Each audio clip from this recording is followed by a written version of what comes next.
तो अपन अब स्टार्ट करते हैं। तो मैं बेसिक थर्मोडाइनमिक्स पे अपन ने जो आप डेफिनेशन पढ़ते हो उन सब पे जाएंगे, ठीक है। लेकिन अब थोड़ा सा हिस्ट्री को कनेक्ट करके चलेंगे कि भाई थर्मोडाइनमिक्स इवॉल्व किस तरीके से हुई। अगर अपन सिंपल वर्ड्स में कहें तो आप कहते हो थर्मोडाइनमिक्स क्या है? Thermodynamics is study of heat and its relation with other forms of energy और how it interact with the other physical system. आप क्या कहते हैं? थर्मोडाइनमिक्स जो है, thermodynamics is study of heat and how it interact with other physical system और what is the relation with the other forms of energy। कि जो heat है ना, हीट किसी भी फिजिकल सिस्टम के साथ किस तरीके से इंटरेक्ट करती है, इन दोनों के बीच का किस तरीके से व्यवहार है, समझ रहे हो? या फिर हीट और जो अदर फॉर्म एनर्जी की, जैसे इंटरनल एनर्जी हो गई, मैकेनिकल एनर्जी हो गई, इलेक्ट्रिकल एनर्जी हो गई, केमिकल एनर्जी हो गई, इन सब के बीच में रिलेशन क्या है, उन सब के बारे में अपन कहाँ पढ़ते हैं? थर्मोडायनेमिक्स में पढ़ते हैं, ठीक है। अच्छा सर पढ़ रहे हैं, बात कर रहे हैं। अब जैसे अपन डेफिनेशन पे जाते हैं ना, तो डेफिनेशन से हमें एक वर्ड निकल कर आ जाता है हमारे पास, हीट। क्या निकल के आ जाता है? हीट, ठीक है। तो मैं पहले डेफिनेशन लिख देता हूं। डेफिनेशन क्या कहती है?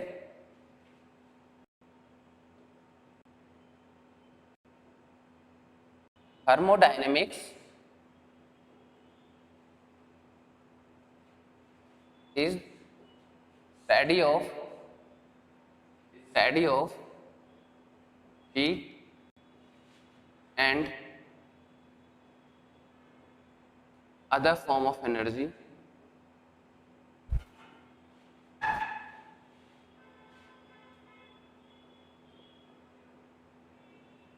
अदर फॉर्म्स में कौन कौन से फॉर्म आ गई है भाई हमारे पास?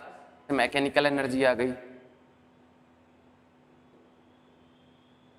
सर। मैकेनिकल एनर्जी कुछ बच्चे जो होते हैं, देखो जो एग्जाम की प्रिपरेशन कर रहे हैं बहुत ही बेसिक होता है और इसमें कोई शर्माने वाली बात नहीं है। देखो जब मैंने फिजिक्स में मेरा जो ज़्यादा इंटरेस्ट जगा था ना, वो जब मैं बीएससी सेकंड ईयर में आ गया था तब जगा। इनकी फर्स्ट ईयर में मैं राजस्थान यूनिवर्सिटी का जो कैंपस कॉलेज है, महाराजा कॉलेज, वहाँ था। ज़्यादा फैकल्टी वहाँ पर ध्यान देती ही नहीं थी, मतलब क्या था कि फैकल्टी बहुत कम थी, क्लासेज ही नहीं होती थी।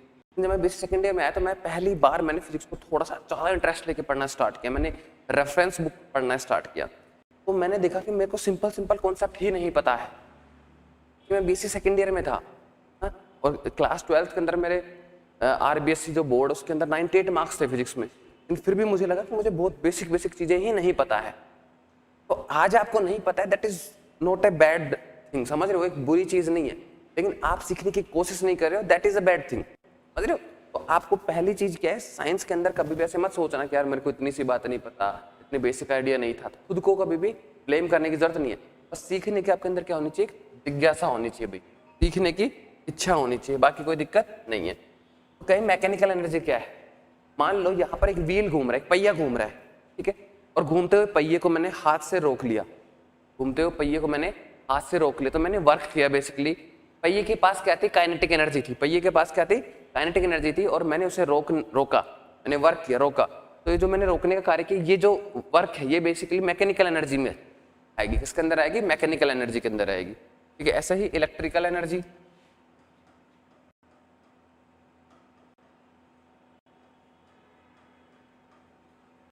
सर इलेक्ट्रिकल एनर्जी कैसे है भाई? जनरेटर देखा है? इलेक्ट्रिक जनरेटर देखे होंगे। तो जनरेटर में क्या होता है? अपन फोसिल फ्यूल डालते हैं, डीजल डालते हैं। फोसिल फ्यूल क्या है? डीजल डाला जनरेटर के अंदर, उसके अंदर एक इंजन होता है, कंबशन होता है, और उस कंबशन की वजह से क्या होता है? बेसिकली दो बड़ी बड़ी मैग्नेट के बीच में एक आर्मेचर, या फिर आप सिंपल भाषा में कहते हैं कोइल होती है, कोइल घूमती है। जनरेटर में क्या होता है? दो बड़ी मैग्नेट होती है और दो बड़ी मैग्नेट के बीच में एक कोइल घूमती है, और कोइल घुमा कौन रहा है? डीजल। जो जनरेटर था उसके अंदर जब डीजल जलता है, कंबशन होता है, तो वहां से जो है एक मैकेनिज्म स्टार्ट होती है और उस कोइल को घुमाती है, और उस कोइल को घुमाने से हमें क्या बन जाती है? बिजली मिल जाती है। क्या मिल जाती है? इलेक्ट्रिसिटी मिल जाती है। तो यहाँ पर इस तरीके से जनरेटर, इलेक्ट्रिक जनरेटर या डीजल इंजन वाला जो जनरेटर है वो बिजली बना रहा है, वो क्या है? एक तरीके से इलेक्ट्रिकल एनर्जी का एग्जांपल हो गया। ऐसे ही अगर अपन केमिकल रिएक्शंस की बात करें तो वहां पे क्या आ जाएगी? केमिकल एनर्जी आ जाएगी,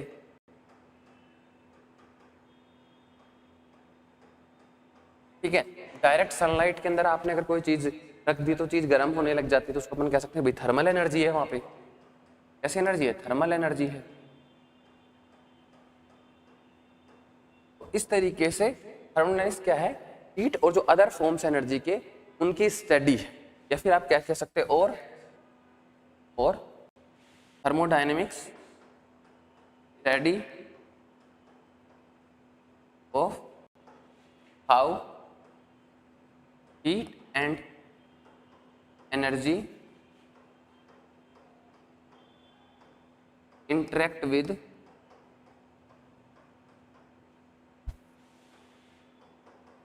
फिजिकल सिस्टम, कि भाई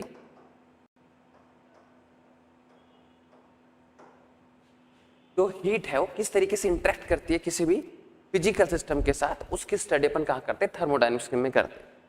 अब ले देकर बात आ जाती है, डेफिनेशन बच्चे याद कर लेते हैं और आगे बढ़ जाते हैं, ठीक है। और बहुत सारी चीजें देखो अपन स्पोर्ट्स के अंदर जब चलेंगे ना, तो मैं आपको बहुत सारी चीजें बताऊंगा जो एक्चुअल में आप सोचोगे कि यार ये बहुत बेसिक चीज थी, लेकिन हमने गलत पढ़ी है या पढ़ी ही नहीं है, ठीक है। सबसे पहले अपन यहाँ कहाँ आ जाते हैं, हीट के ऊपर आ जाते हैं। तो थर्मोडायनेमिक्स किसके बारे में, हीट के बारे में है। अब हीट क्या होता है इसके बारे में पढ़ते हैं, यार हीट क्या होता है। जिन बच्चों को पता है हीट क्या होता है, एक बार कमेंट सेक्शन में बता दो हीट क्या होता है, ठीक है। गलत पता है गलत बता दो, सही पता है सही बता दो, जो भी होगा हम रिप्लाई करके बताएंगे कि भाई आपका जो सोचने का तरीका था वो किस तरीके का था और कितना सही है और कितना गलत है। ध्यान देना, science is all about imagination. Science के अंदर इमेजिनेशन अगर नहीं है तो कोई साइंस ही नहीं है भैया, ठीक है ना। तो कभी भी ऐसे मत सोचा करो कि मैं जो सोच रहा हूँ गलत सोच लूंगा।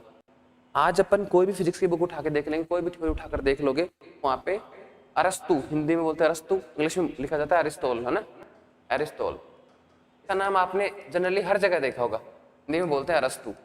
जबकि इस चीजों में देखा होगा गलत, कि इन्होंने ये थ्योरी पहले गलत बताई, बाद में आके सही होगी। मोस्टली चीज इन्होंने क्या बताई, गलत बताई, लेकिन इन्होंने सबसे पहले उन चीजों के बारे में सोचा यार इसके पीछे का लॉजिक क्या हो सकता है। समझ रहे हो, आप सोचो कोई भी प्रॉब्लम जो है ना, कोई भी जो प्रॉब्लम है उसका सॉल्यूशन ढूंढना इतना बड़ा काम नहीं है जितना बड़ा काम प्रॉब्लम ढूंढना है। समझ में आ रही मेरी बात, ध्यान रखना। आज भी ये चीज जो है 100% ट्रू है। प्रॉब्लम ढूंढना बड़ी बात है, प्रॉब्लम मिल जाने के बाद सॉल्यूशन ढूंढना उससे आसान चीज है। आपकी लाइफ में भी अगर आप सेटिस्फाइड नहीं हो, आपकी लाइफ से अगर आप सेटिस्फाइड नहीं हो, आपको आपकी लाइफ की पहले प्रॉब्लम ढूंढनी है। अगर आपको अपनी लाइफ की प्रॉब्लम पता चल गई कि प्रॉब्लम कहाँ है, यकीन मानो सॉल्यूशन बहुत जल्दी मिल जाएगा, सॉल्यूशन बहुत जल्दी मिल जाएगा। लेकिन प्रॉब्लम पहले फाइंड करो और जेन्युइनली फाइंड करो, है ना। ह्यूमन नेचर की तरह नहीं कि किसी भी चीज को ब्लेम कर दिया, ब्लेम गेम नहीं चलता है लाइफ में। अगर आपको सक्सेस के लेवल तक जाना है, समझ रहे हो, तो प्रॉब्लम फाइंड करना is more complicated then finding the solution of that problem. तो अरस्तु ने क्या करता था, अरस्तु ने प्रॉब्लम ढूंढी भाई, उनके सॉल्यूशन इसने गलत बताए, लेकिन आज इसका नाम जाना जाता है ना। इसीलिए कमेंट सेक्शन में गलत आंसर भी आप कर सकते हो अगर आप कुछ इमेजिन कर रहे हो तो, है ना। कोई आपकी जमीन जायदाद गिरवी नहीं रख लेंगे अगर आपने कोई गलत बता दिया तो, ना ही कोई आप पे जेल होगी, है ना, कोई कानूनी धाराएं नहीं लगती हैं।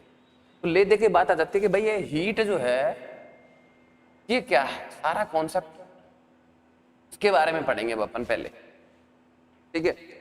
तो हीट की जो कहानी शुरू होती है वो शुरू होती है लेवोशियर से। अब हालांकि कोई बात है, अरिस्टो तो ऐसे इंसान थे जिन्होंने वो चीज छोड़ी ही नहीं। तो अरिस्टोटल जो है उन्होंने स्टार्ट बताया, लेकिन उन्होंने सब कुछ ही गलत बताया, मतलब कोई रीजनिंग ही नहीं थी बिहाइंड। तो अपन स्टार्ट करेंगे लेवोजियर से।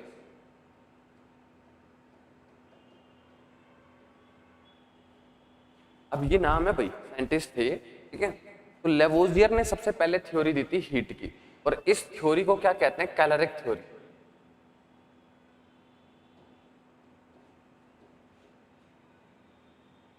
कैलोरिक थ्योरी ऑफ,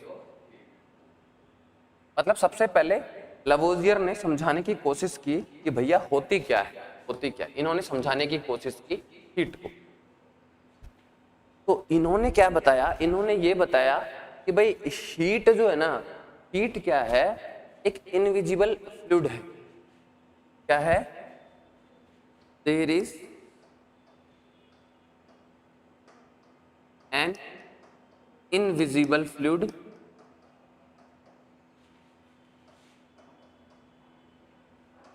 इनविजिबल जो दिखता नहीं हो, just like Mister India. Fluid इसके अंदर फ्लो होने की एबिलिटी, तो बह सकता है ना।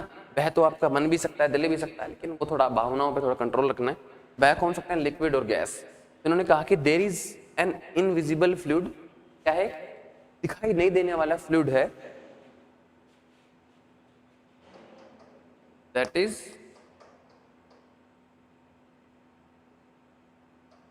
नेम्ड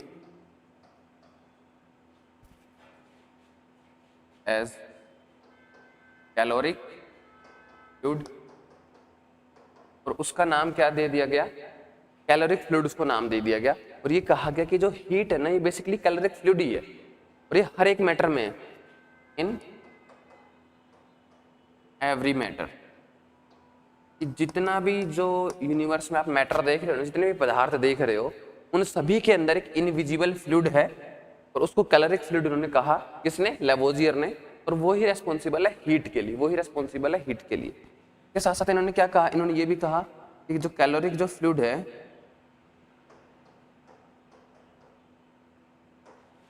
रिमेन्स कंजर्व्ड, ये कंजर्व रहेगा, यानी कि इसको कंस्ट्रक्ट नहीं किया जा सकता और डिस्ट्रक्ट नहीं किया जा सकता।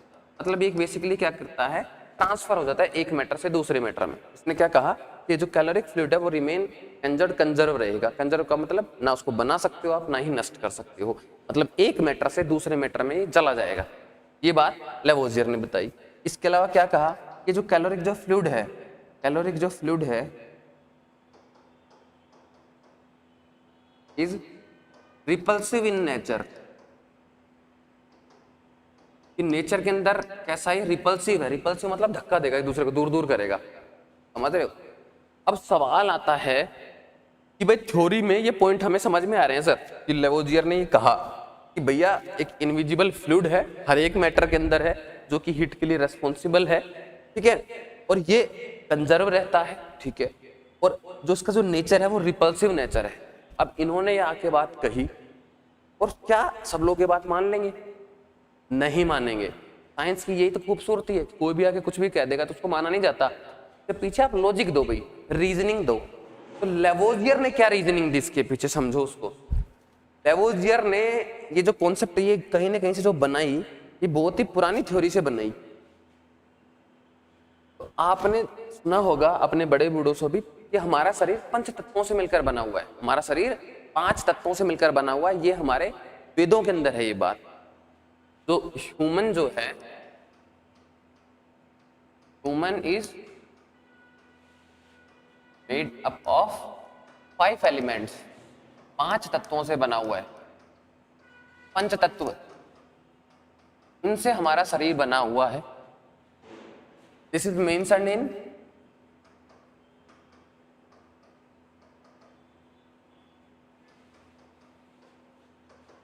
इंडियन वेदास, लिख दो। अब जो भारत के जो वेद हैं अपने, 4 वेद हैं, ठीक है, उन सब में चीजें मेंशन है कि जो इंसान का जो शरीर है वो 5 तत्वों से मिलकर बना हुआ है, 5 एलिमेंट से बना हुआ है। और ये चीज आपने शक्तिमान के अंदर भी देखी होगी। अगर बचपन में शक्तिमान अगर आपने देखा है तो शक्तिमान के अंदर भी आपने देखा होगा कि किस तरीके से 5 तत्व मिलकर शक्तिमान को बनाते हैं। अब सर ये 5 तत्व क्या क्या हैं? 5 तत्व आते हैं आपकी air, water, fire, earth and space. और स्पेस की जगह ईथर भी मिल सकता है आपको कुछ बुक्स के अंदर या कुछ स्क्रिप्चर्स के अंदर। क्या आपने देखा होगा पहले स्पेस को ईथर ही माना जाता था, ऐसा माना जाता था कि चारों तरफ में क्या है, ईथर है ना। ईथर की कॉन्सेप्ट भी फिर बाद में क्या हो गई थी, नेगलेक्ट कर दी गई थी। तो ये 5 तत्व हैं जिनसे मिलकर इंसान बना होता है। ये बात हमारे वेदों में बताई गई है। क्या क्या? हवा, पानी, अग्नि, पृथ्वी यानी कि मिट्टी, स्पेस यानी कि अंतरिक्ष। अगर आप शक्तिमान अगर आप नहीं देखा तो हम दिखा भी देते हैं किस तरीके से 5 तत्वों से शक्तिमान बनता है, वो समझ रहे हो। दोबारा एक तरीके से हमने क्या करा दिया, आपको मेमोराइज करा दी ये चीज। अच्छा, अब इस कॉन्सेप्ट के सिमिलर एक ग्रीक कॉन्सेप्ट भी है, ग्रीक कॉन्सेप्ट भी है ऑफ 4 एलिमेंट्स। अगर आप ध्यान से देखोगे ना तो इंडियन स्क्रिप्चर्स हैं, है ना, जो आप ये कह सकते हो कि जो रिलीजियस बुक हैं, या फिर मैं ये नहीं कहूँगा रिलीजियस हैं, because they are more than religion. Basically उनमें स्पिरिचुअलिटी है, रिलीजियस थिंग्स हैं, मोरालिटी है, साथ के साथ वो साइंटिफिक भी हैं, ठीक है ना। स्पेशली जो 4 वेद है अपने बहुत ही साइंटिफिक हैं, और एक पर्टिकुलर वीडियो भी अपन किसी दिन बनाएंगे, क्योंकि जनरली क्या होता है ना, बच्चा जब पढ़ जाता है थोड़ा बहुत तो कहता है भगवान को मान रहे हो, है कुछ नहीं होते भगवान, ये वेद सब बकवास है। क्यों? क्योंकि जिसने जो चीज़ पढ़ी नहीं है ना, समझ रहे हो, तो ऐसा लगता है, या जिसके बारे में नॉलेज नहीं, तो आधे जल गगरी छलक जाए वाली सिचुएशन हो जाती है। तो मैं पर्सनली ये बिलीव करता हूँ कि वेदों से बहुत कुछ जो सीखा है लोगों ने, और बहुत ज़्यादा साइंटिफिक भी है ना। एक पर्टिकुलर वीडियो बनाएंगे इसके ऊपर।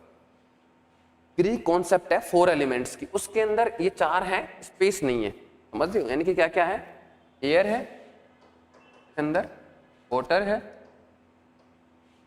फायर है और अर्थ। तो लेवोजियर ने क्या कहा कि देखो भैया, पुराने जमाने से बात चली आ रही है, ग्रीक मेथोडोलॉजी में भी है, ठीक है, और इंडियन स्क्रिप्चर्स में भी है, वेदों में भी है, इंसान का शरीर इन 5 तत्वों से बना होता है। तो बोले इंसान का है क्या, हर एक चीज जो है 5 तत्वों से मिलकर बनी होती है। अब इन 5 चीजों में या इन 4 चीजों में एक चीज क्या है, आपको नजर आ रही होगी यहाँ पे, फायर। क्या है? फायर, ये है ना, फायर। तो लेवोजियर ने क्या कहा कि देखो भैया, हर एक चीज के अंदर आग पहले से होती है, हर एक चीज के अंदर आग पहले से ही होती है, समझ रहे हो। और आग पहले से होती है, और जब भी कोई चीज जलती है तो आग बाहर आ जाती है। भाई कोई भी चीज किससे मिलकर बनी है?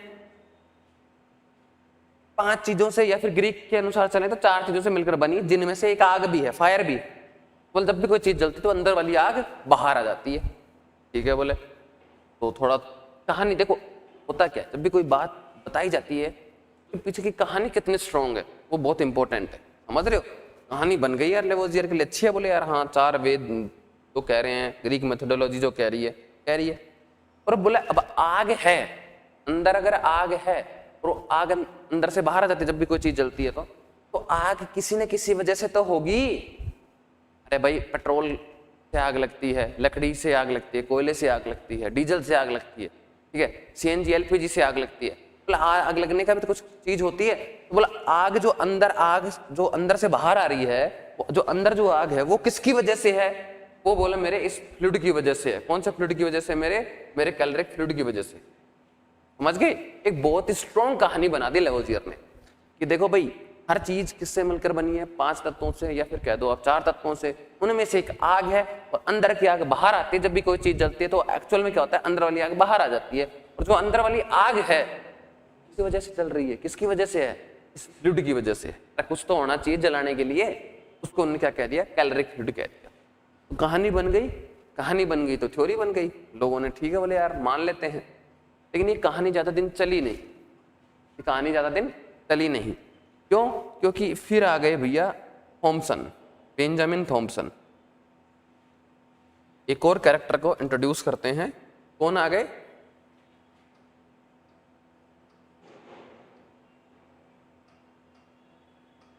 Benjamin Thompson. अब एक्चुअल में ये जो किरदार है ये काफी इंटरेस्टिंग किरदार है भैया। एक्चुअल में ये जो थे, ये एक यूएस सिटीजन थे, ठीक है, लेकिन जब वॉर चल रही थी, जब वर्ल्ड वॉर चल रही थी, इन्होंने साइड ली थी किसकी? ब्रिटिशर्स की। एक्चुअल में एक यूएस सिटीजन थे ये, लेकिन उन्होंने किसकी साइड ली थी? ब्रिटिशर्स की साइड ली थी। तो ब्रिटिशर्स की साइड थे ये वॉर के टाइम पे, जब वर्ल्ड वॉर चल रहा था।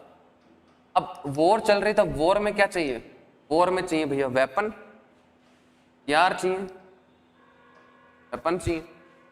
तो वेपन बनाने का काम भी भाई एडवांस टेक्नोलॉजी। हिटलर भी क्या करते थे? अगर आप देखोगे ना तो मोस्टली फिजिक्स जो फिजिसिस्ट मिलेंगे उनको इकट्ठा कर लिया था हिटलर ने, कहाँ पे? जर्मनी में। लेकिन हिटलर ने उन फिजिसिस्ट को बर्बाद भी कर दिया। अगर आप ध्यान से देखोगे ना, उनको बर्बाद भी कर दिया। अगर आपने फिजिक्स के अंदर हाइजेनबर्ग का अनसर्टेनिटी प्रिंसिपल पढ़ा है, हाइजेनबर्ग, तो हाइजेनबर्ग बहुत ही टैलेंटेड और ब्रिलियंट स्टूडेंट थे, यानी बहुत ही यंग एज में, 18-19 साल के थे ना वो, तब उन्होंने नील्स बोर के साथ मिलकर एक कॉन्सेप्ट दे दी थी क्वांटम मैकेनिक्स की। सोचो आप, सिर्फ 19 साल की उम्र में। पर यहाँ 19 साल की उम्र में बच्चे को कुछ पता ही नहीं है कि लाइफ में करना क्या है। इतने टैलेंटेड थे वो, लेकिन फिर हिटलर के हत्थे चढ़ गए। और हिटलर के हत्थे चढ़ गए तो हिटलर ने बोला देख ये सब बम बंद कर, तू बम बना, बारूद बना, इनमें लग तू, ठीक है। तो इसी तरीके से सारे कंट्रीज ने वर्ल्ड वॉर के टाइम पे अपने अपने साइंटिस्टों को काम पे लगा रखा था, किसके? हथियार बनाने के। हथियार बनाओ, बोले गोला बारूद बनाओ। अब तो बेंजामिन थॉम्पसन क्या कर रहे थे? ब्रिटिशर्स का साइड ले रहे थे वर्ल्ड वॉर के अंदर, और वेपन बनाने का इनको काम दे दिया गया, इनको एडवांस करने का काम दे दिया गया। तो बेसिकली ये ब्रिटिशर्स के लिए किसका काम कर रहे थे? ये वॉर मिनिस्टर का काम कर रहे थे। ये क्या थे? वॉर मिनिस्टर थे, युद्ध मंत्री थे भाई, युद्ध मंत्री, ठीक है।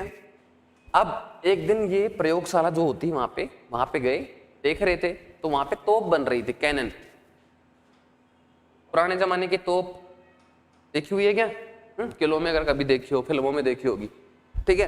तो तोप के अंदर क्या होता है? जैसे मान लो ये तोप का क्या है, फेंकने वाला सिरा है, तो इसके अंदर होल होता है, यहाँ तो पीछे गोला रखा जाता है, आग लगाई जाती है, गोला भगता है आगे, ऐसा ही होता है। तो वहां पर क्या हो रहा था, एक कैनन के अंदर ड्रिलिंग कर रहे थे। भाई यहाँ पे होल बनाना पड़ेगा ना, पूरे पाइप के अंदर एक होल बनाना पड़ेगा, पीछे से गोला चलाएंगे, आगे निकल के भागेगा। तो कैनन के अंदर क्या चल रही थी? ड्रिलिंग चल रही थी भाई। और ड्रिलिंग भी भाई पुराने जमाने में कोई ड्रिल मशीन नहीं थी। क्या कर रखा था? एक जैसे नुकीला ना, एक नुकीले सुई, बड़ी है ना, काफी मजबूत, ऐसा नहीं कपड़े सीलने वाली सुई नहीं, बड़ा एक नुकीला लगा के और घोड़ों को बांध के उसको गोल गोल घुमा रहे थे, है ना, जैसे पहले पुराने जमाने में कोल्हू के बैल चलते थे। इस तरीके से आसान शब्दों में समझ लो कि ड्रिल किया जा रहा था, ड्रिल कर रहे थे। ड्रिल करके क्या कर रहे थे? कैनन के अंदर छेद निकाल रहे थे। क्या निकाल रहे थे? छेद निकाल रहे थे, होल बना रहे थे। अब वो जो निडल थी, जो उसमें होल बना रही थी कैनन के अंदर, तो इन्होंने देखा, किन्होंने देखा? बेंजामिन थॉम्पसन ने देखा कि वहां पे क्या हो रही है?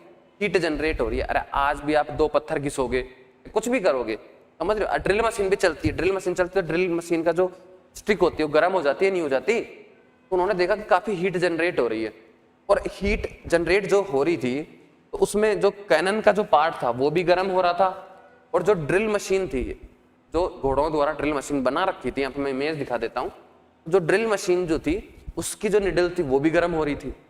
अब लेवोजियर ने क्या कहा था? लेवोजियर ने अपने कॉन्सेप्ट में क्या बताया था?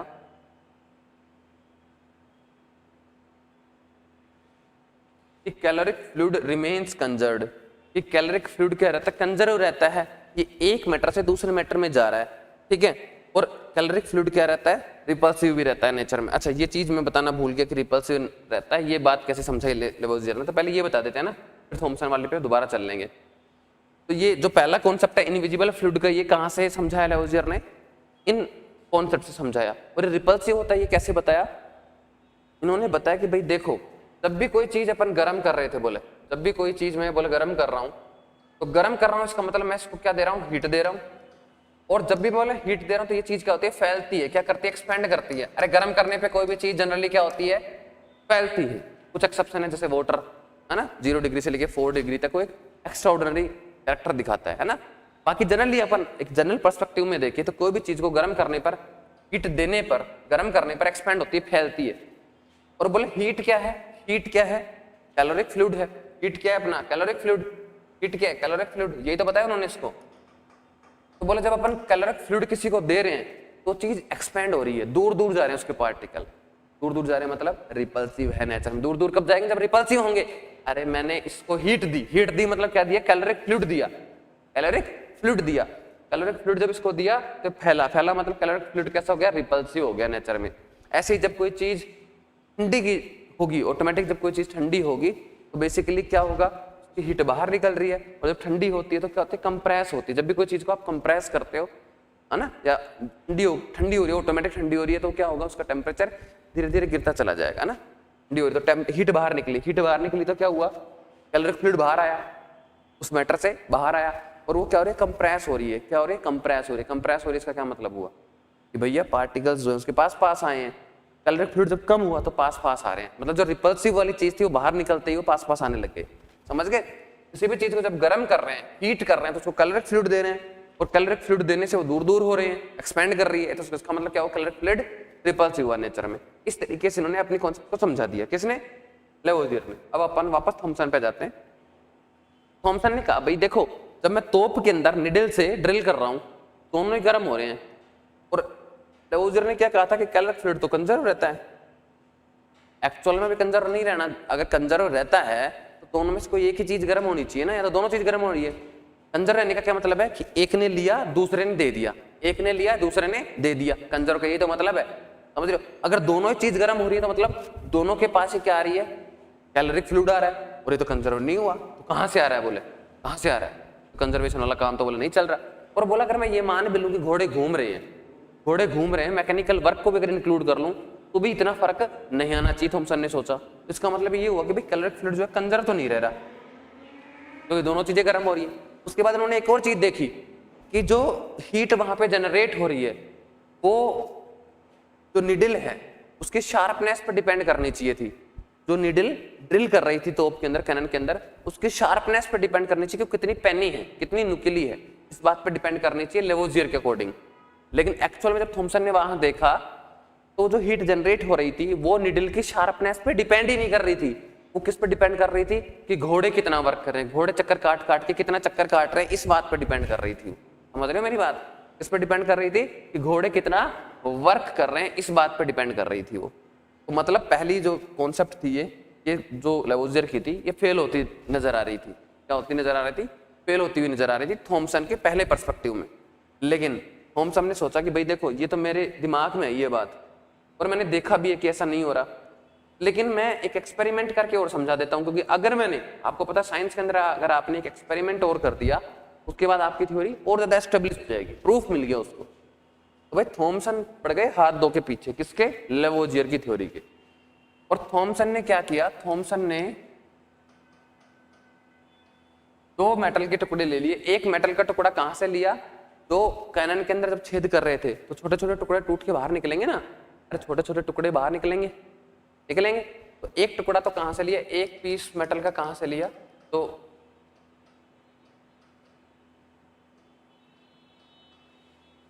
कैनन की उससे लिया है ना, ड्रिलिंग जिसमें हो रही थी, और एक पीस लिया तो उसका हिस्सा था ही नहीं, मतलब एक नॉर्मल पार्ट लिया तो कभी उस तोप का हिस्सा नहीं रहा था। तो लेवोजियर के हिसाब से क्योंकि कैनन का जो टुकड़ा निकला है, टूट के जो निकल रहे थे उसमें वो काफी गर्मी जनरेट कर चुके थे, काफी हीट जनरेट कर चुके थे, तो इनकी जो कैलोरिक फ्लूइड जो है, इनका जो कैलोरिक फ्लूइड जो है वो क्या हो जाना चाहिए था, कम हो जाना चाहिए था। किसके कंपैरिजन में, इस पीस के कंपैरिजन में, क्योंकि ये कभी उस तोप का हिस्सा रहा ही नहीं। तोप के अंदर छेद करते टाइम जो टुकड़े बाहर निकले वो काफी गर्म हो चुके थे, तो मतलब वो अपना कैलोरिक फ्लूइड क्या निकाल चुके हैं, बाहर निकाल चुके हैं। इनका कैलोरिक फ्लूइड जो है उस नॉर्मल पीस के कंपैरिजन में क्या होना चाहिए था, बहुत कम होना चाहिए था, बहुत कम होना चाहिए था। लेकिन जब थॉमसन ने इन दोनों टुकड़ों की स्पेसिफिक हीट कैपेसिटी निकाली, क्या निकाली, स्पेसिफिक हीट कैपेसिटी निकाली।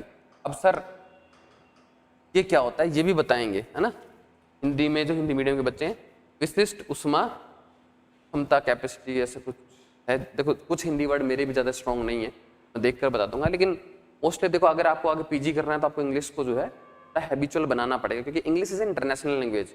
अब इसका मतलब ये नहीं है कि मैं हिंदी का विरोधी हूँ, क्या आपको आपकी मदर टंग है, हिंदी है, मातृभाषा है, आनी चाहिए। लेकिन देखो भाई अगर आपको एक इंटरनेशनल फॉर्म पे अपने आप को प्रेजेंट करना है तो आपको एक इंटरनेशनल लैंग्वेज भी आनी चाहिए।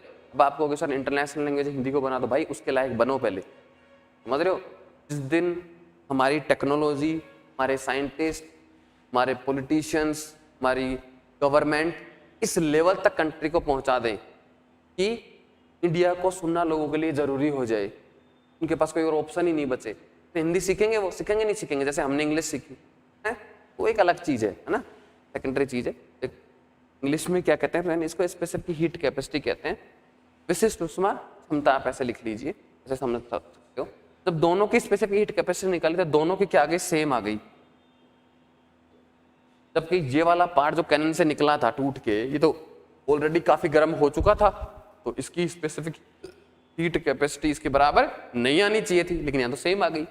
इसका मतलब थॉमसन ने क्या कहा कि भैया लेवोजियर तो आप कह रहे हो ना, तो आप कॉन्सेप्ट कह रहे हो कि हीट क्या है, इनविजिबल फ्लूइड है, कंजर्व रहता है, ये सब बकवास बातें हैं। तो मतलब थॉमसन ने क्या किया, लेवोजियर की जो थ्योरी थी वो कंप्लीटली क्या कर दिया, डिस्ट्रॉय कर दिया भाई, छिन्न भिन्न कर दिया, डिस्ट्रॉय कर दिया, खत्म, टाटा बाय बाय फिनिश। अब लेवोजियर इस बात से दुखी हुए खैर, और कुछ दिन बाद ये भगवान को प्यारे हो गई भाई, ठीक है। इस वजह से हुई जरूरी नहीं है भाई, है ना, किसी भी वजह से हुए, ऐसा नहीं खुद लेकर चलना है कि भाई क्योंकि थॉमसन ने इनकी थ्योरी डिस्ट्रॉय कर दी तो ये कोमा में आके सदमे में आकर मर गए, ऐसा नहीं है। मतलब अपनी एक नेचुरल डेथ इनको मिली, और मरने के बाद जो लेवोजियर की जो विडो थी, लेवोजियर की विडो मतलब जो इनकी धर्म पत्नी थी, अब इनके जाने के बाद वो क्या हो गई, अकेली हो गई, विधवा हो गई। तो थॉमसन ने सोचा कि यार लेवोजियर के अपन ने थ्योरी बर्बाद कर दी थी, तो क्यों ना थोड़ा अच्छा काम कर लिया जाए, कुछ जिम्मेदारी निभा ली जाए। थॉमसन ने लेवोजियर की विडो से क्या कर ली, शादी कर ली थी भाई। आप कहोगे सर ये हमारे क्या काम है, ऐसे ही कहानी जरूरी है ना, कहानी जरूरी है, कहानी थोड़ी चीजें याद रहती हैं। लेवोजियर की थ्योरी को डिस्ट्रॉय किया थॉमसन ने, और थॉमसन ने बाद में लेवोजियर की विडो से शादी कर ली थी भाई, ठीक है। इस तरीके से जो आप कह सकते हो जो इनिशियल थ्योरी थी कैलकुलस फ्लूइड की थ्योरी, वो डिस्ट्रॉय हो गई, और बोले यार ये काम की चीज नहीं है। उसके बाद हीट की एक मॉडर्न कॉन्सेप्ट दी गई, हीट की क्या दी गई, एक मॉडर्न कॉन्सेप्ट दी गई, और वहां पर बताया गया कि अपन बात कर रहे हैं मॉडर्न कॉन्सेप्ट,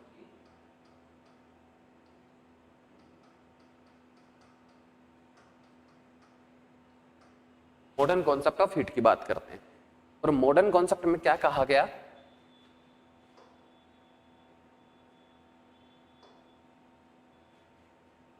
कि हीट इज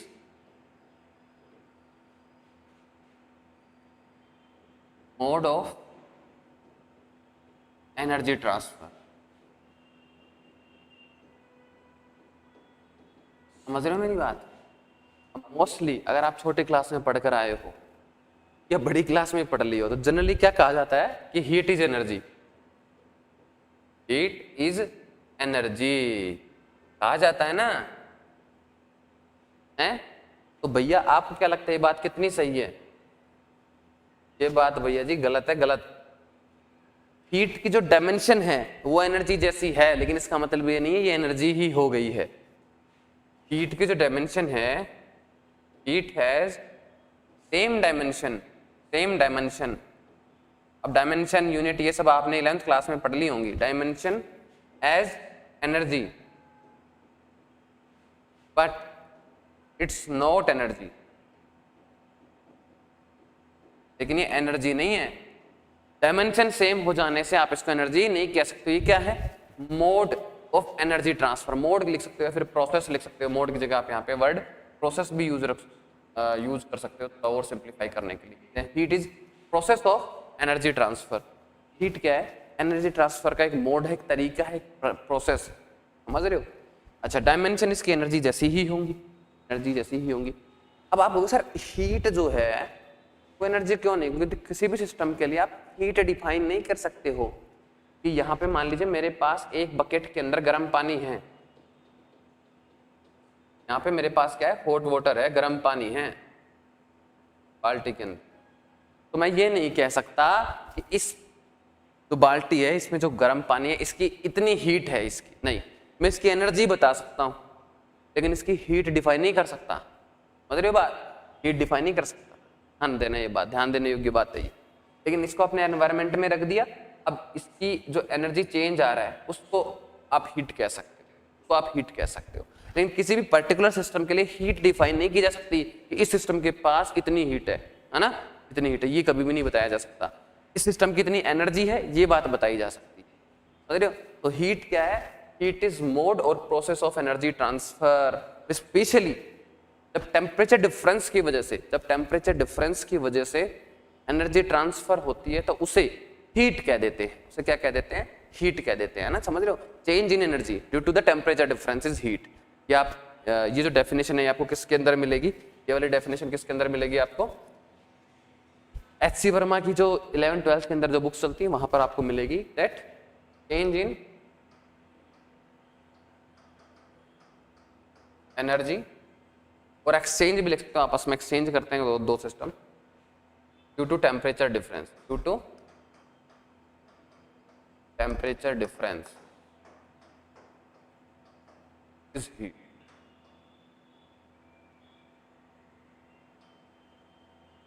मतलब ये कहाँ पे मिलेगी आपको, एच.सी. वर्मा में मिलेगी। But in more general way we can say that heat is mode और process of energy transfer. Energy वो एक सिस्टम से दूसरे सिस्टम से, दूसरे से तीसरे में, तीसरे से पहले में ट्रांसफर करने का एक प्रोसेस है क्या, हीट। समझ गए मैं आगे मेरी बात। और आप समझो ये जो मॉडर्न कॉन्सेप्ट है ना बहुत बाद में आई, ये जो मॉडर्न कॉन्सेप्ट है बहुत बाद में आई। इससे पहले फर्स्ट लॉ आ गया था थर्मोडायनेमिक्स का। थर्मोडायनेमिक्स का फर्स्ट लॉ क्या कहता है, del Q is equals to U plus del W, है ना फर्स्ट लॉ। यहाँ पे डेल क्यू क्या है, change in heat, D you क्या है, इंटरनल एनर्जी के अंदर चेंज, डेल डब्ल्यू क्या है, वर्क डन। तो ये इक्वेशन पहले आ गई थी और हीट क्या है ये बात बाद में पता चली थी। काफी इंटरेस्टिंग चीज है, समझ में आ रही मेरी बात।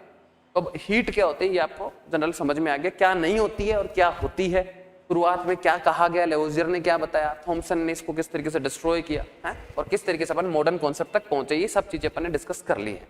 ठीक है, क्यों, क्योंकि अपन बात किसकी कर रहे थे, थर्मोडायनेमिक्स की कर रहे थे। थर्मोडायनेमिक्स में क्या थी, हीट थी भाई, है हीट समझ लिए कि हीट क्या होती है। ठीक है, उसके बाद अपन कुछ और टर्म्स की बात कर लेते हैं। जैसे अपन बात करेंगे जनरली थर्मोडायनेमिक्स में अपन बात करते रहेंगे इंटरनल एनर्जी की। ठीक है, इंटरनल एनर्जी क्या होती है, टेम्परेचर की बात करेंगे। अगर आज मैं पूछ लूं कि टेम्परेचर क्या है, बहुत सारे बच्चों को टेम्परेचर भी तरीके से एक्सप्लेन नहीं कर पाएंगे क्या टेम्परेचर है क्या। ठीक है, वो सब अपन धीरे धीरे एक एक टर्म डिस्कस करते चलेंगे। अब एक और चीज आप ध्यान रखना, थर्मोडायनेमिक्स जो है ना भाई,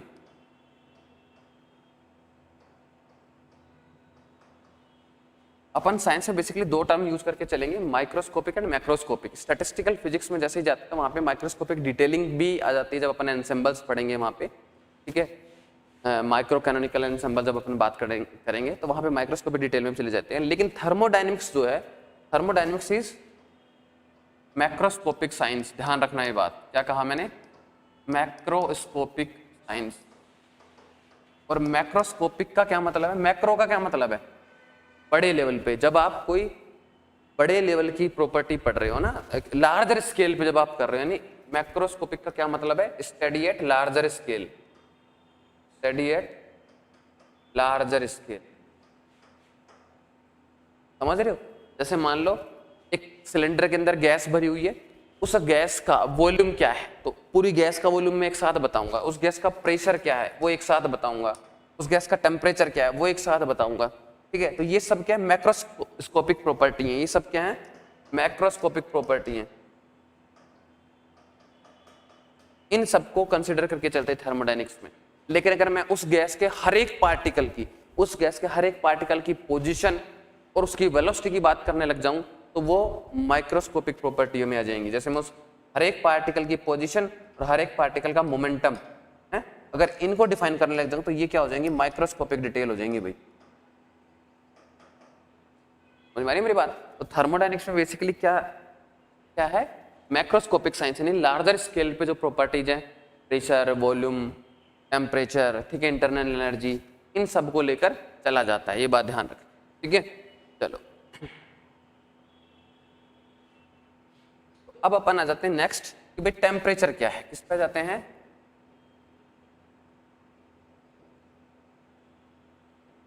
कि टेम्परेचर क्या है। वापस से एक जनरल एक्सप्लेनेशन क्या होगी और क्या और किस तरीके से अपन इसको मॉडिफाई कर सकते हैं, रेक्टिफाई कर सकते हैं, बेटर बना सकते हैं, वो सब अपन डिस्कस करते हैं। तो टेम्परेचर का जैसे आपके दिमाग में आता है तो आपके दिमाग में क्या आती है, कोई भी चीज कि ये कॉफी है बहुत ज्यादा गर्म है, मान लो कॉफी है कि भाई बहुत ज्यादा ताती ज्यादा बहुत ज्यादा गर्म है, या फिर कि ये नीवाई, नॉर्मल वर्ड यूज करते हैं नीवाई, या फिर गुनगुनी है, गुनगुना पानी है भाई, नॉर्मल नॉर्मल गर्म को अपन क्या बोलते हैं, गुनगुना है। या फिर बिल्कुल ठंडा जाए तो या ठंडा हो, ये ठंडा हो गया, बीच बीच में मेरी लोकल लैंग्वेज यूज कर रहा हूँ। और अगर बहुत ज्यादा ठंडा तो अपन क्या कहेंगे, चिल्ड जो है, ये तो क्या है, चिल्ड, एकदम एकदम बहुत ज्यादा ठंडी है। इतनी बात कर पाते हैं, लेकिन क्या अपन एग्जैक्ट पैरामीटर डिफाइन करते हैं जब अपन नॉर्मल अपन यूज कर रहे होते हैं कि भाई कितना गर्म है कितना ठंडा है, नहीं कर रहे होते। टेम्परेचर को जब जनरली बात की जाती है तो ये कहा जाता है कि टेम्परेचर क्या है, टेम्परेचर क्या है, temperature is measurement of hotness और कोल्डनेस। कि कोई भी चीज कितनी गर्म या कितनी ठंडी है इसका मेजरमेंट ही क्या टेम्परेचर है। एक आसान भाषा में एक डेफिनेशन दी गई है ना। ठंडे या गर्म का एहसास टेम्परेचर से होता है भाई। अगर कोई चीज बहुत ज्यादा गर्म है, बहुत ज्यादा गर्म है, तो इसका मतलब टेम्परेचर ज्यादा है। बहुत ज्यादा ठंडी मतलब टेम्परेचर बहुत ज्यादा कम है। इसी तरीके से हम बात करते हैं temperature is measurement of hotness और कोल्डनेस। अब हॉटनेस जैसे मैं वर्ड लिखता हूँ तो किस किस के दिमाग में क्या क्या आया है वो एक बार सोचना है ना, और फिर देखना क्या आना चाहिए क्या नहीं आना चाहिए। ठीक है, हाँ, तो हॉटनेस लिखते ही नोरा फतेही का नाम नहीं आना चाहिए दिमाग में, क्योंकि फिजिक्स पे स्टिक रहना है। तो क्या अपन जनरल क्या कहते हैं कि हॉटनेस और कोल्डनेस का मेजरमेंट क्या है, आपका टेम्परेचर है। ठीक है, अब टेम्परेचर को क्या कर सकते हैं अपन, जो ह्यूमन है, ह्यूमन और या फिर कह सकते हैं जानवर भी कर ही सकते हैं भाई, है ना। टेम्परेचर कैन बी परसीव्ड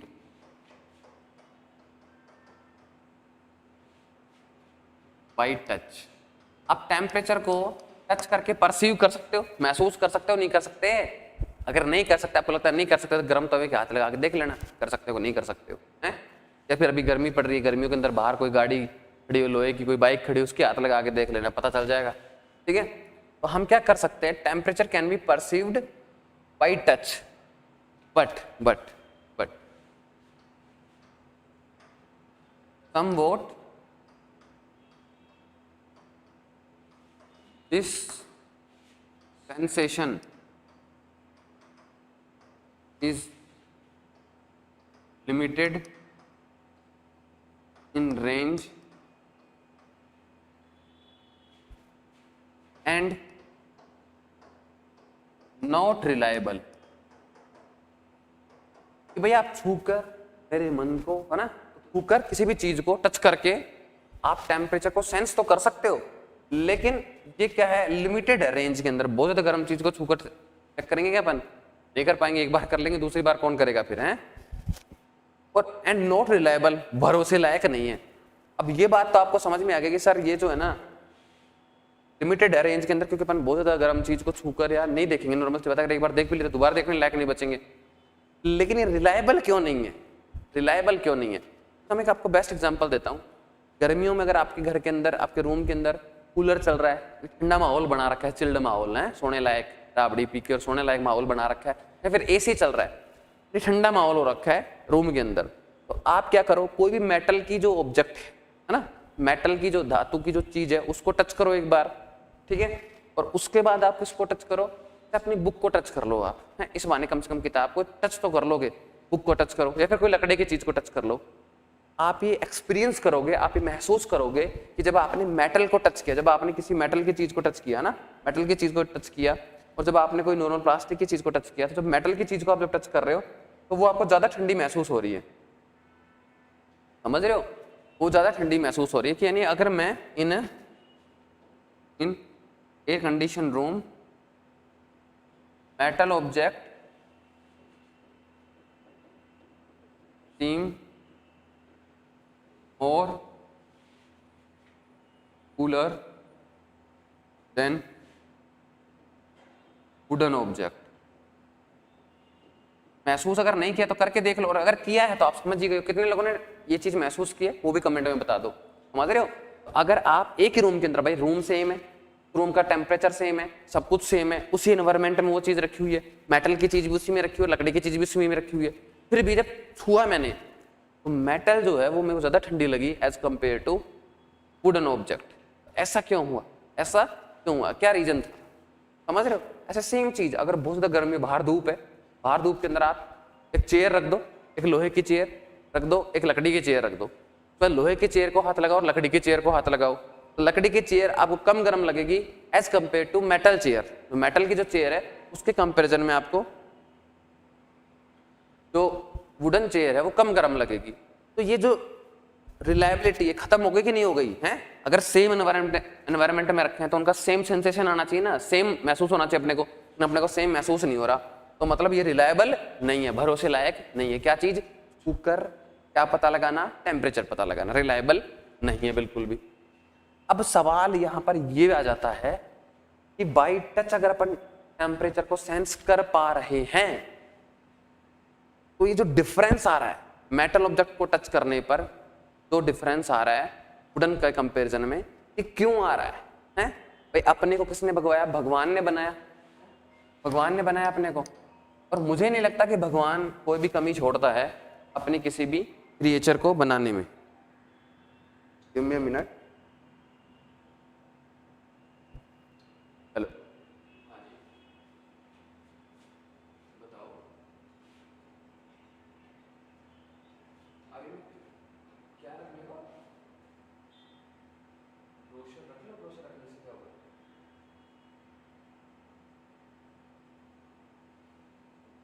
सामान थोड़ी दे रहे हैं, ब्रोशर तो दे रहे हैं ना। हाँ रखवा तो कोई दिक्कत नहीं है ना, मैं क्लास दे रहा हूँ।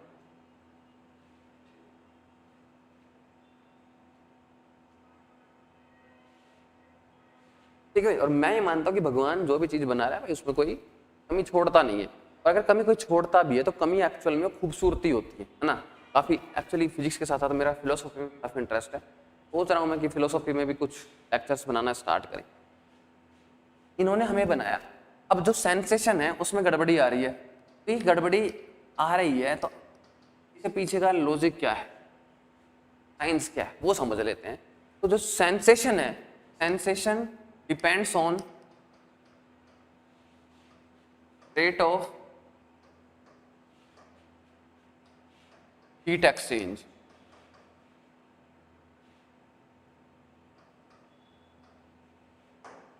जो हमारा जो सेंसेशन है ना वो हीट एक्सचेंज के रेट पे डिपेंड करता है। अब आपको पता है मेटल क्या है, ज्यादा स्ट्रॉन्ग कंडक्टर है, ठीक है, एज कंपेयर टू वुडन। तो जब अपन मेटल को छूते हैं जो एनर्जी का एक्सचेंज होता है वो जल्दी होता है, फास्ट होता है, समझ रहे हो। और जब अपन लकड़ी को छूते हैं, वुडन को या फिर पेपर की कोई चीज बुक को छूते हैं तो वहां पे क्या होता है, वो इतना स्ट्रॉन्ग कंडक्टर नहीं है हीट का। तो वहां पर क्या होता है कि जो रेट ऑफ हीट एक्सचेंज है वो कम होता है, धीरे धीरे होता है, स्लो होता है। इसी वजह से हमें क्या होता है, ये एक तरीके से कंफ्यूजन क्रिएट हो जाता है, हमारा जो सेंसेशन है वो कंफ्यूज हो जाता है, समझ रहे हो। तो सेंसेशन जो है, जो इंसान का जो सेंसेशन है, सेंसेशन को हिंदी में क्या बताऊं मैं, मुझे नहीं पता, समझ लो, समझ गए होंगे। सेंसेशन मतलब कुकर कोई भी चीज अपन जो पता कर रहे हैं, सेंस कर रहे हैं ना, पता लगा रहे हैं एक तरीके से। तो सेंसेशन है वो डिपेंड कर रहा है on the rate of heat exchange. और मेटल क्या होते हैं, बहुत ही अच्छे कंडक्टर होते हैं। जब हम मेटल को टच करते हैं वो जल्दी जल्दी हीट एक्सचेंज हो जाता है, वुडन को टच करते हैं तो जल्दी हीट एक्सचेंज नहीं हो पाता, रेट कम होती है एक्सचेंज करने की। इसी वजह से हमारा जो सेंसेशन है ये बेचारा क्या हो जाता है, फेल हो जाता है। क्या हो जाता है, फेल हो जाता है। समझ में आ गई मेरी बात। तो भाई शुरुआत में क्या कह दिया गया कि टेम्परेचर क्या है, temperature is measurement of hotness और कोल्डनेस। ठंडे या गर्मपन का एहसास ही क्या है, टेम्परेचर है, तापमान है। लेकिन टच करके जब अपन परसीव कर रहे हैं उसको तो वहां पे कुछ गड़बड़ी है, तो अपन इस तरीके से टेम्परेचर को डिफाइन नहीं कर सकते। खास तौर पर जब अपन साइंटिफिक यूज करना चाह रहे हैं, आपको एक्सपेरिमेंट कर रहे हो और छूकर टेम्परेचर को नोट करो, रीडिंग बना रहे हो, तो मतलब है उस बात का कोई लॉजिक ही नहीं है भैया। तो साइंटिफिक पर्पज से अपन यूज नहीं कर सकते। अच्छा अब ध्यान देना, आपको कि यार हमारा सेंसेशन फेल क्यों हो जाता है यार। तो जो भगवान है ना, इन्होंने हमें शक्तियां दी हैं भाई, क्या दी, पावर दी, और इन्होंने हमें अनंत शक्तियां दी है। ये मान लो आप, अनंत शक्तियां दी हैं हमें, मुझ में भी है, आप में भी, सभी के अंदर। अब इतनी शक्तियां अपन डेली लाइफ में यूज कर पाते हैं, बाहर ला पाते हैं, ये डिपेंड करता है हमारे सर्वाइवल पे।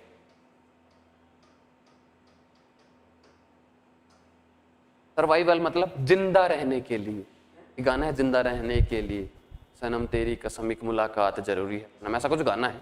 लेकिन मुलाकात जरूरी नहीं है, बहुत सारी चीजें जैसे खाना पीना, ऑक्सीजन, ये सब चीजें जरूरी है जिंदा रहने के लिए, ठीक है। तो सर्वाइवल के लिए, इंसान को सर्वाइवल के लिए कितनी चीजों की जरूरत पड़ रही है, उतनी चीजें हमारी एक्टिवेट हो जाती हैं।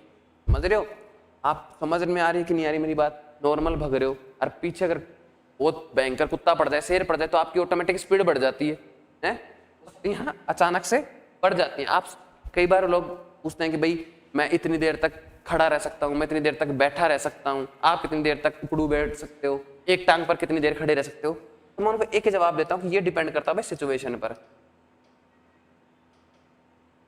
अगर कोई मेरे को नॉर्मल कहे कि भाई नॉर्मल कि भाई एक टांग पे खड़ा होकर दिखा, तो हो सकता है मैं 2 मिनट खड़ा रहूं। कोई कहे 500 रुपये दूंगा, तो हो सकता है मैं 4 मिनट खड़ा रह जाऊं। कोई कहे 50,000 दूंगा, तो हो सकता है मैं टाइम बढ़ जाए।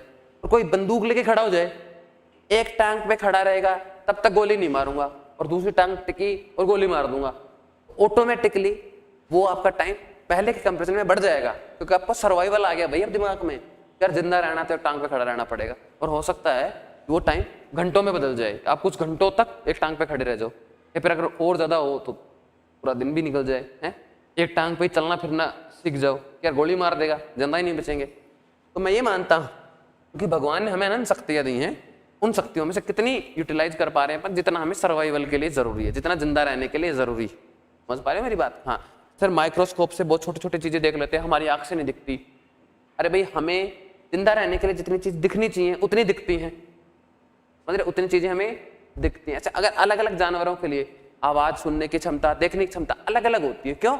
उनके लिए सर्वाइवल के लिए। तो भगवान क्या करते हैं, तेरे को जिंदा रहने के लिए इतनी चीज की जरूरत है, इतनी एक्टिवेट करके भेज रहा हूँ, बाकी अगर तुझे कुछ सही है तुझसे मेहनत कर एक्टिवेट कर। आपने सुना होगा मेडिटेशन के थ्रू बहुत सारे जो ऋषि थे, मॉन्क थे, उन्होंने काफी अलग अलग चीजें जो है की है अपनी लाइफ में। तो एक अलग चीज है ना, मैं उस पर नहीं जाऊंगा क्योंकि मैं भी एक मॉन्क नहीं हूं, लेकिन मैं ये मानता हूं पर्सनली हमारे पास शक्तियां कैसी हैं, अनंत शक्तियां हैं हमारे अंदर, ठीक है। हाँ, सर्वाइवल के लिए जितनी जरूरी होती है उतनी काम करती हैं, बाकी सब हिडन रहती हैं। अब कोई जैसे हनुमान जी की शक्तियां जामवंत जी ने जगाई थी, ऐसे ही आपको किसी जामवंत की जरूरत है, उसके बाद आप भी शक्तिमान बन सकते हो भाई। बोले टेम्परेचर का ये कॉन्सेप्ट तो चलेगा नहीं, तो फिर टेम्परेचर को डिफाइन किया गया कि अपन किससे कनेक्ट करते हैं टेम्परेचर को कनेक्ट कर देते हैं इंटरनल एनर्जी से। एनर्जी किससे कनेक्ट कर देते हैं? इंटरनल एनर्जी से। और इंटरनल एनर्जी को क्या कहा गया? इंटरनल एनर्जी से तो अपन यू से रिप्रेजेंट करेंगे, इंटरनल एनर्जी। इसको बताया गया sum of kinetic energy and potential energy of all molecules of system. किसी भी सिस्टम की इंटरनल एनर्जी क्या कहेंगे? उस सिस्टम के अंदर जितने भी मॉलिक्यूल हैं उन सभी मॉलिक्यूल्स की काइनेटिक एनर्जी और उनकी पोटेंशियल एनर्जी को जोड़ दो। जोड़ने से जो वैल्यू आएगी वो आपकी इंटरनल एनर्जी हो जाएगी, यानी कि यू क्या हो जाएगा? Sum of kinetic energy plus potential energy of all molecules, जितने भी मॉलिक्यूल्स हैं सिस्टम के अंदर सभी के लिए, ठीक है। अच्छा, अब टेम्परेचर को इससे क्या कैसे कनेक्ट किया गया? टेम्परेचर को क्या कहा गया? टेम्परेचर क्या है? टेम्परेचर को बताया जाता है average of kinetic energy of all molecules. Average energy से कनेक्ट कर दिया जाता है। किसे कनेक्ट कर दिया जाता है? Temperature is measurement of average kinetic energy of all molecules. जो एवरेज है काइनेटिक एनर्जी का, जितने भी मॉलिक्यूल्स हैं उन सबकी एवरेज जो एनर्जी है उससे टेम्परेचर को क्या कर दिया गया? रिलेट कर दिया गया। मतलब अगर एनर्जी ज्यादा हुई तो टेम्परेचर ज्यादा हुआ, या फिर आप उल्टा भी कह सकते हो, अगर टेम्परेचर ज्यादा है इसका मतलब उसके अंदर काइनेटिक एनर्जी मॉलिक्यूल्स की ज्यादा है। मतलब मान लो कोई चीज गर्म है ज्यादा तो उसके अंदर के जो मॉलिक्यूल है वो बहुत जल्दी इधर उधर भाग रहे हैं, अगर टेम्परेचर कम है तो धीरे धीरे चल रहे हैं। समझ रहे हो? तो काइनेटिक एनर्जी से कनेक्ट कर दिया गया किसको? टेम्परेचर को। मोर काइनेटिक एनर्जी मतलब मोर टेम्परेचर, लो काइनेटिक एनर्जी मतलब लो टेम्परेचर। समझ में आ रही मेरी बात? समझ में आ गई अच्छे से? ठीक है। टेम्परेचर को किससे रिलेट कर दिया गया? Kinetic energy of all molecules. ध्यान रखना यहाँ पे ये वर्ड बहुत इंपॉर्टेंट है, एवरेज काइनेटिक एनर्जी। समझ में आ गई मेरी बात? तो इस तरीके से आज के लेक्चर में हमने तो बेसिक इंट्रोडक्शन था उस सब के बारे में बात कर ली है, थोड़ी फिलोसॉफी भी हो गई क्लास के अंदर। और अगर आपको पसंद नहीं आई हो ये फिलोसॉफी तो कमेंट सेक्शन में बताना, अगले क्लास से अपन नहीं लेंगे, लेकिन मैं कोशिश करता हूँ कि थोड़ा सा इंटरेस्टिंग बनाया जाए क्लास को, ठीक है। आज की जो बेसिक जो कॉन्सेप्ट थी इस क्लास के अंदर जो हमने डिस्कस की है वो डिस्कस की थी हीट की। हीट क्या है? इसके अलावा हमने डिस्कस किया है कि भाई टेम्परेचर क्या है, ठीक है। नेक्स्ट लेक्चर आगे कंटिन्यू रहेंगे, 3 सब्जेक्ट आपके पैरेलल में चल रहे हैं, ठीक है। तो कल मिलते हैं नेक्स्ट लेक्चर के साथ, तब तक के लिए अपना ध्यान रखिएगा, stay safe, take care, Radhe Radhe.